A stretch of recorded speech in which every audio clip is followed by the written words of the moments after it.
Hi. Just making sure na wala ibang tao dito sa bahay kasi nakakaya mag-video kapag may tao. Okay. Back to my usual spot.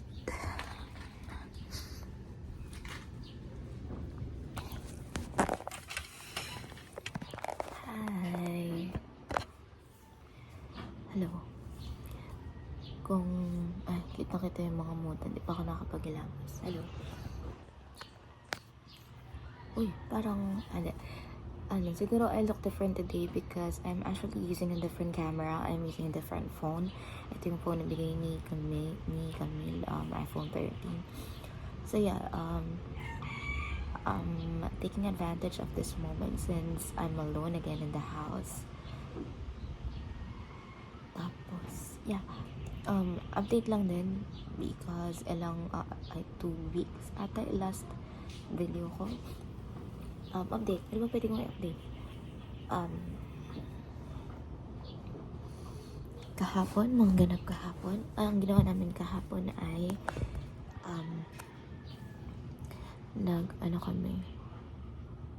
nagpunta kami ng Mariveles at kasama namin sila Queenie, si April Ann, parang mga friends namin ng high school.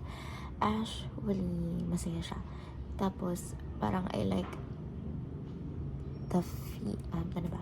gusto ko yung ganong klaseng moment na gusto ko yung ganong kind of friendship na kahit matagal kayo hindi nakita, parang ewan ko, siguro dahil iyon lang yung friendship na meron ako. Ganong klaseng situation ng friendship na meron ako, kaya prefer ko siya. Kaya hindi ko alam yung other way around, parang something gano'n. Kasi parang, sige, nakita kami ng ilang year. Nagkita kami after ng ilang years. Nagkasama kami after ng ilang years.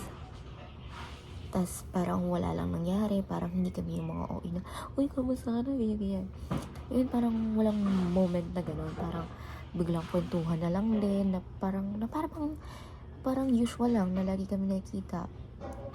Na parang hindi matagal yung gap ng pagiging inactive namin, ng friendship namin, ng circle namin. Ang saya lang, parang ang ganda lang ng ganong friendship. Na parang parang wala lang talaga nangyari, na lagi na kami nag-uusap, ganun, kwentuhan. Medyo catch up lang ng konti. Tapos, bali umalis kami dito ng lampas 1:30 ako, umalis dito. Tapos, pumunta kami ng bayan. Tapos, nag-Giant Panda kami. In fairness, siya, very satisfying and hindi disappointing yung place. Masarap yung mga pagkain. Tapos, yung mga drinks din, masarap. Basta, parang babalikan ko yan. Kapag may opportunity, babalikan ko yung kinainan namin na yung cafe na yun. Tapos after namin mag-cafe, nag-fashion hub kami, nagtingin ng damit. Tapos nag-YSS, and then pagka-YSS, nag-Watson kami. Tapos after noon, pag-uwi namin dito sa cabin, nag-pier naman kami kasama sila Aish and si Ace. Ayun, parang medyo tiring kung iisipin yung mga ganap, especially nung simula nung umuwi si Camille. Tas parang lagi kaming, parang every time na lang kaming lumalabas.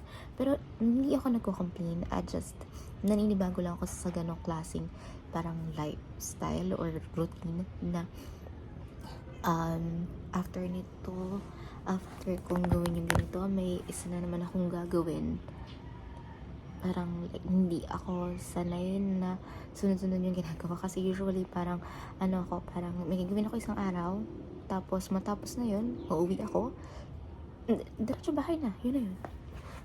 Parang hindi ako sanay na after ng isang gawain, pupunta sa isang tao, tapos ini-meet sila, ganon. Pero yeah, naman siya, worth it naman yung time. At syempre, ginagawa ko din to para kay Camille kasi minsan lang siya umuwi at gusto niya lang ma-enjoy yung time niya dito. And, ayun. Medyo ano lang na hindi ko na-update or hindi ko naaya si Alena. Simula na nandito ko, parang simula, ay no, hindi naman sa inaano ko si Camille. Na parang simula na dumating siya, parang siya na lang lagi yung nasasamahan ko. Hindi na kami nakapagkita ni Alena. Medyo na-feel bad ako doon, pero hindi ko sinisisi si Camille doon. Syempre yung time din kasi, and gusto ko lang din gusto ko lang din ma-seize lang. Ano bang tamang term? Gusto ko lang siyang i-take advantage, sulitan ba ganun. Kasi pwede naman kami magkita ni Alena, ganyan. Pero naiisip ko lang kasi na baka nagtatampo siya, or parang iniisip niya na or parang nag-giveaway siya, ganun. Na-appreciate ko naman si Alena, and I think naiintindihan niya naman yon. Pero medyo naano lang sa sarili ko na hindi ako nagbibigay masyado ng time na makita kami, since parang always namin nilolook forward na mag-meet up kami. Hopefully kung makauwi ako next week, I'm not sure, kasi baka may team building kami or may RDOT or something na weekends, yung baka hindi ako makauwi. I hope na magkita kami kahit sandali lang, kasi usually saglit lang naman talaga nakita, like for 3 hours or 2 hours lang. Okay na rin, parang catch up na din yun. Ayun. O nga no, sa susunod papagawan ko din siya nung pinagawa ko kala Camille. Yung parang may wala din ako sa mo kay Alena from Baguio.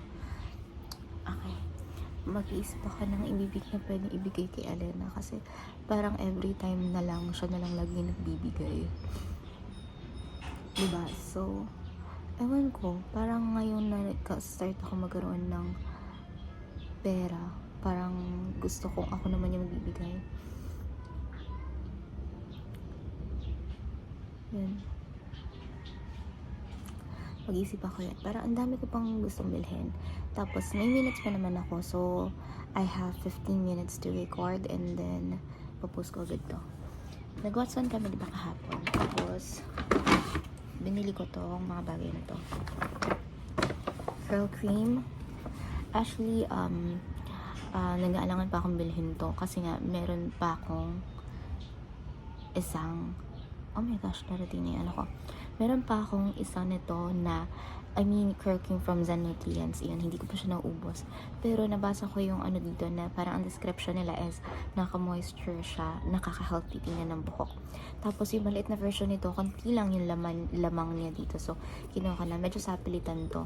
Tapos nag-offer pa si Camille na bibili siya ng mousse kasi para sa akin. Pero syempre nag-alangan, so binawi niya na lang. Pero that's fine, okay lang yun.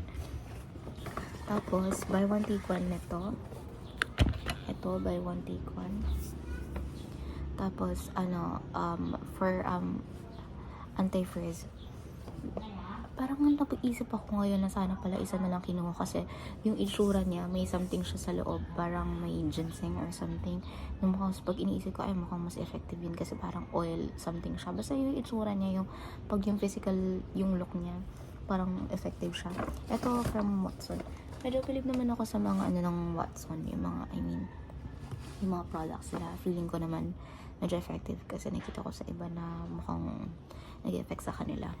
Hanap ka lang ng para sa condition ng, for example, yung hair mo, yung condition na tulad sa akin, anti-frizz, kuha ka lang ng perfect sa'yo para ma-end or para maayos yung kailangan ng hair mo. Yan. So, buy one take one siya. Andun yung isa nasa likod. Tapos, parang 229 something siya, pero hindi ko alam na may discount din pala na 160 mga 69 ganun. So, parang nakuha ko siya 160 pesos something.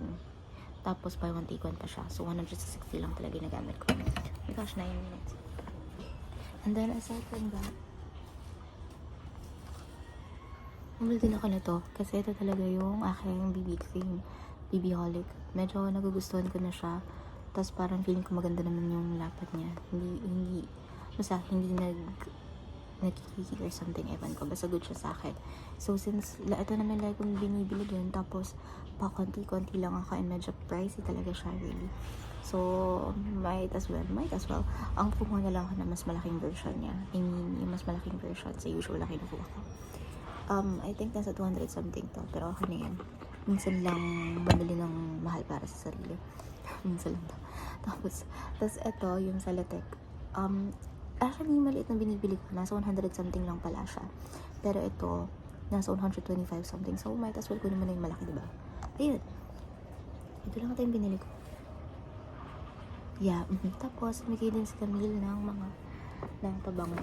So, parang tatlo kami kasi ayun, 9 ata yung dala niya. 9 yung dala niya. Tapos, hati-hati doon kami. Ito yung sa akin, Moana, and then melon. Tapos isa na kay mama. Sabi ni mabigyan ko na si ate. Medyo madamat ako. Sabi ko hindi. Kaya niya na bumili ng sarili niya. So, yan. Okay na yun. Ito nasan talaga siyang fruity. Ayun nga, melon nga. Tapos ito, may babae. Pero hindi ko muna siya dadalhin. Iiwanan ko muna sila dito kasi meron pa akong pabango na ito. Nadala ko siya eh. Hindi ba? Ito yung unang binigay niya. Binigyan niya ako. Tapos isa lang kinuha ko. Pero sabi niya dagdagan ko. Pero syempre nakaya isa lang. And then, aside from this, kasi isa pa. I mean, ito nung last time pati yung unang binigay niya. Ano pa? Yung mga chocolates naman. Ayan. Nandiyan siya. Nandiyan sa gilid. Tapos, ayun. Medyo nakakabili nga eh. Kasi, ayun, fairness ha. Yung points ko dito sa Watson, nasa 32. My God, ang bilis. Okay, ipunin ko lang yan. Tapos, ang nagastos ko lang kahapon ay 752. 752 lang. Tapos, parang, nakakabigla kasi parang feeling ko ang dami kong binili. Tapos, sa utak ko, parang, sa utak ko, parang, nasa 1K something siya. Kaya, medyo, nakakabigla lang na 700. Pero that's a good thing ha. Kasi nga, may 69. Originally, this is $229. But I got a discount of $69. Tapos, buy one take one pa siya. So, I got it for only 160 pesos. And then, sa Salatec din, this is originally 165. Sabi 165, pero I got it na may may 16 pesos discount. Tapos ito 209 pesos. And then yung magkano to? Yung Curl and Define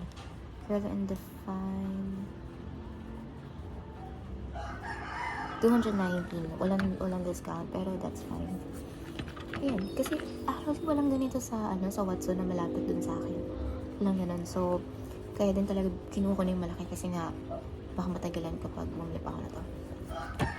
Ayun. So, ano pa bang pwede ko i-update? Para akong nagpalagaan dito.